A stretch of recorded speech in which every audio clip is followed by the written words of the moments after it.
Ndabasuje kandi nongeye kubaha ikaze mwese mu bice bitandukanye byose murimo. Ndizera ko buri wese yakoze subscribe, hanyuma utarabikora nawe akanya nakangaka kugira ngo ajye abona amakuru yose yerekeye abana aho yaba ari hose, habe mu Rwanda habe mu mahanga. Ni nako kandi tubaha ikaze aho mwaba muherereye hose, haba imbere mu gihugu haba hanze yacyo.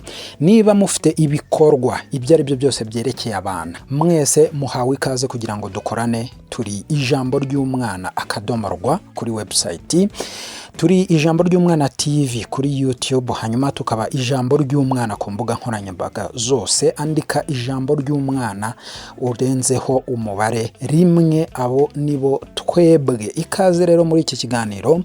Ubu ngubu tugiye kuvuga ako bijyanye n'uburenganzira bw'umwana bwo gukina. Mu minsi ishize impuzamuryango iharanira uburenganzira bwa muntu CRADO ndetse n'umuryango mpuzamahanga wa Gikristu witwa World Vision baherutse gutegura igikorwa gikomeye cyahuje inzego zitandukanye, zirimo Minisiteri y'Ubutegetsi bw'Igihugu, zirimo Minisiteri y'Uburezi, zirimo abikorera batandukanye. Hanyuma icyo gihe baraganiraga ku burenganzira bw'umwana bwo gukina, by'umwihariko gushyiraho ahantu hafite umutekano ho gukinira ku mwana.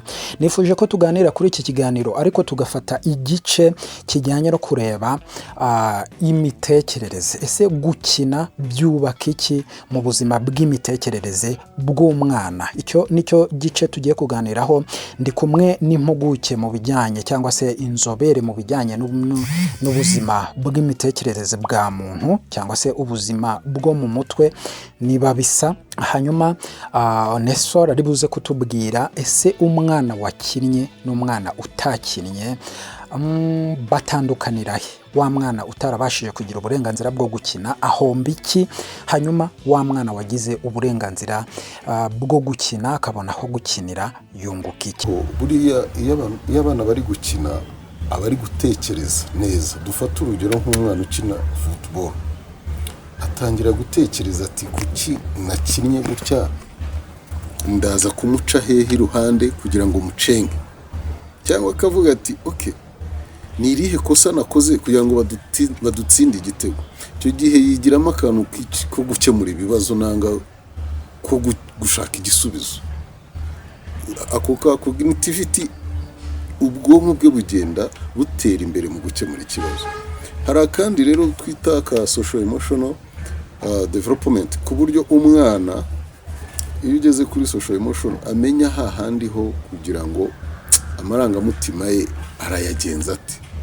Dufate atsinze igitego arishimye, arishima ati, urumva amarangamutima ye arishima. None batsindwa aramenya ko gutsindwa bibaho, ahubwo agategura uburyo butaha nawe azagira ate, azatsinda. Kandi ntibibiki, ntibibe intambara, ntibarwane, ntibivemo amahane. Umwana akiga kubana n'abandi, akamenya ko gutsinda bibaho iyo wabiteguye, akamenya ko iyo utabiteguye gutsindwa bibaho. Ibyo rero binafasha mu buzima busanzwe ko amenya gutegura ibyo ashaka kugeraho. Hari akandi navuga rero ka physical development, ko kuba umwana nyine arakura, mu amagufa arakomera, imitsi irakomera, harabira ibyuya, umubiri ukore neza, ubuzima nyine bukagenda bukaba bwiza nk'uko n'abaganga bajya babidutegeka. Akanyuma rero nababwira gakomeye ni aka communication. Iyo abana bari gukina hazamo na communication, uburyo ari ku interacting, uburyo aganira na mugenzi we, kwa kundi avuga nyura aha mpereza. Ibyo bibyara ikintu twakwita ubwuzuzanye. Akahigira gufatanya n'abandi, akamenya ko kugira ngo agere ku ntego ze, ku ntsinzi ze, ari uko aba yagize ate, yakuranye n'abandi. Ari mu kazi biramufasha, yagiye mu kazi, ari mu buzima busanzwe cyangwa ari mu rugo akiri nk'umwana.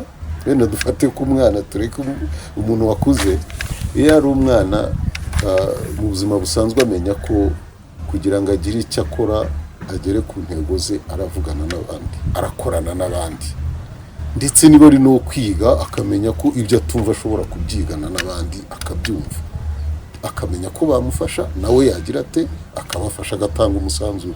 Ibyo rero nibyo bikuramo umuntu, ugasanga no mu kazi mu buzima busanzwe avuyemo umuntu uzi gukorana neza n'abandi. Yego, hanyuma reka turebe noneho umwana utarabashije gukina. Birumvikana ni ikinyuranyo, ariko reka twongere twakire uyu mwarimu muri kaminuza atubwire se umwana utarabashije kugira bwa burenganzira bwe bwo gukina ni izihe ndangagaciro aba yarahombye, n'ibiki biba bitakimuranga mu mikurire ye. Hanyuma tugaruke dusoza.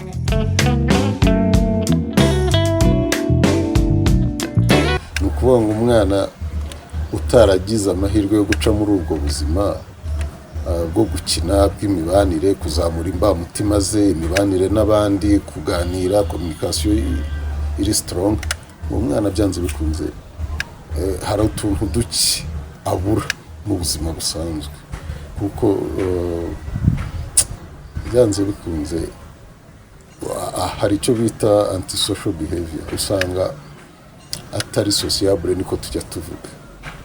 Akenshi usanga ari nyamwigendaho, ashobora kwibwira ko abandi gukorana nabo ntacyo bimaze, ashobora kugira hari n'ugira depression, akagira ikintu rwose cyo kumva atishimye.